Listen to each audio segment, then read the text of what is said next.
Once again, Liverpool is going to reinvent itself. But this time, rather than culture being used to lend a human face to big business, culture is big business. Liverpool takes up its throne as European capital of culture.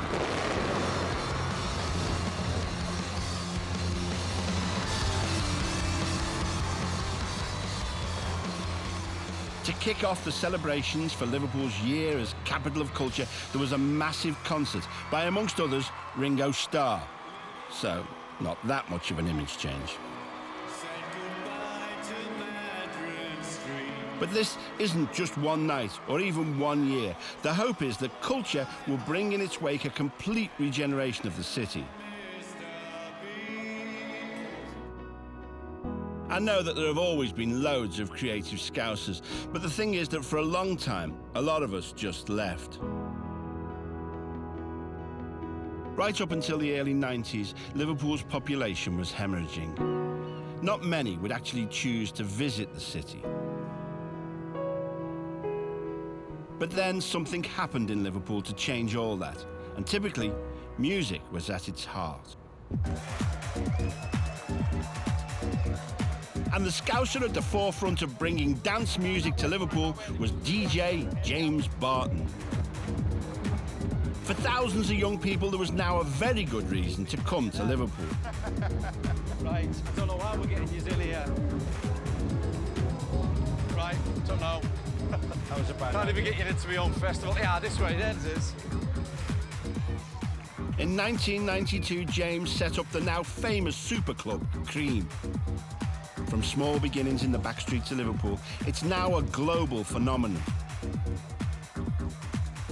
James has gone on to produce CDs, promote DJs, and host festivals all around the world, including this one.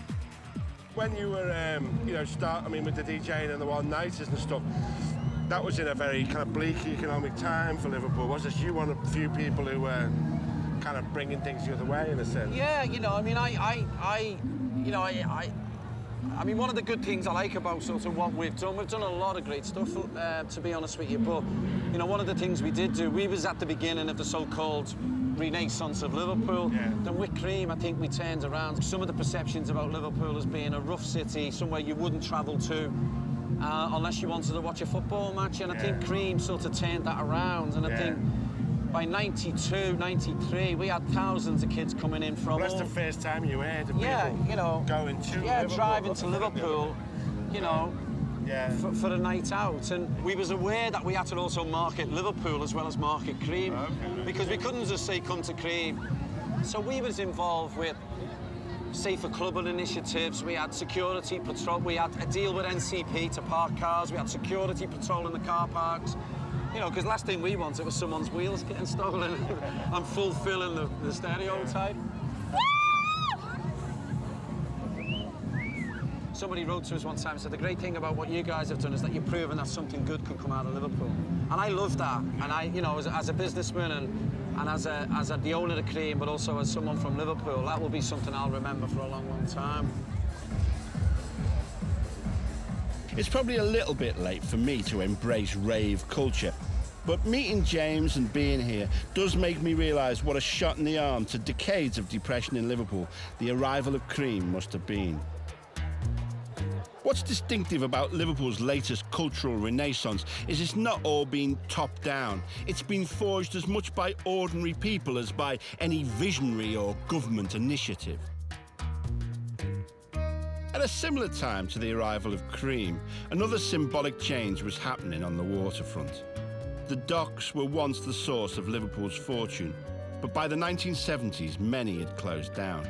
And one, the Albert Dock, right in the centre of town, had fallen into terrible dereliction. But in 1988, it was brought back to life when the Tate Liverpool was opened. Housed in a converted warehouse, it graphically expressed where Liverpool saw that its future lay. The Tate Art Gallery, with its national and international exhibitions, along with Cream, were both early signs that culture could be Liverpool's salvation, and it's a message which can't be missed by any visitor to the city.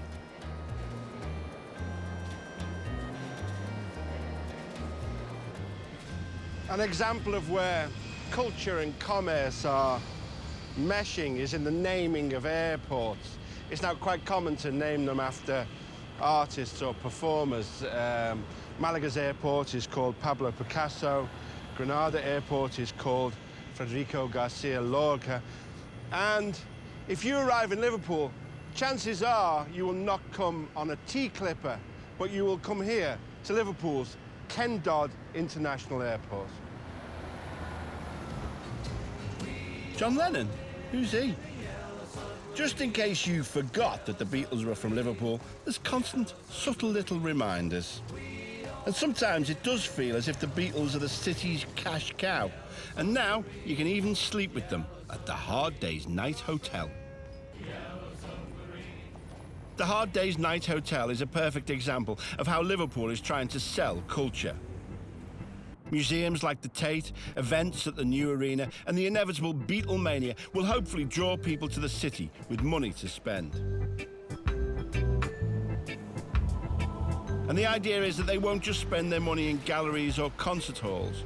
It's no coincidence that the biggest development of all in the city isn't an arena or a new arts centre, it's Liverpool One. Liverpool One is backed by one of the richest men in Britain, the Duke of Westminster. So we're providing for hopefully everyone. And it certainly has the scale and bigosity traditionally beloved of Liverpudlians. You took a decision at an early stage not to build one kind of monolithic shopping mall, but to build, how many different distinct buildings are there? There are something in the region of 30 distinct buildings, but I mean what we've concentrated on very hard is to put a mix of uses in. Yes, we've got Debenhams, yes, we've got the John Lewis's, but we've also got 600 apartments, we've got 5.5 acres of park, we've got 160 shops. So what we're building here over the 42-acre site actually is a new community. How much further are we going up? Well, do you know where we're going? I have no idea. In making this film, we have obviously looked at the kind of polarities of Liverpool, and there is not far away the most deprived area of Europe. I mean, are you aware of that? Of course I'm aware of it, and I'm equally aware of it in other urban areas. I mean, you compare Tower Hamlets to the City of London, which is only, what, a mile apart.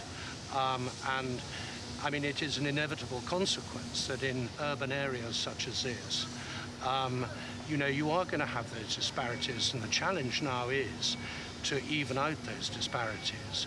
Do you see it as a responsibility as a, Prince of the City to try and change those social conditions? I do feel very deeply and very strongly about it as an individual. And yes, I mean, I've known Liverpool now since 1967 when I first came here. And I've worked for a multitude of different charities within Liverpool, trying to alleviate exactly those problems which you allude to. Just that thing of keeping your promises, I suppose. Absolutely. Because the people of this city have been let down. Yeah, so many times, for so many years, this city has been ignored, has been almost forgotten. I mean, you will remember the times when the new towns were built, Runcorn, Skelmersdale, tearing the heart out of the people and the city of Liverpool.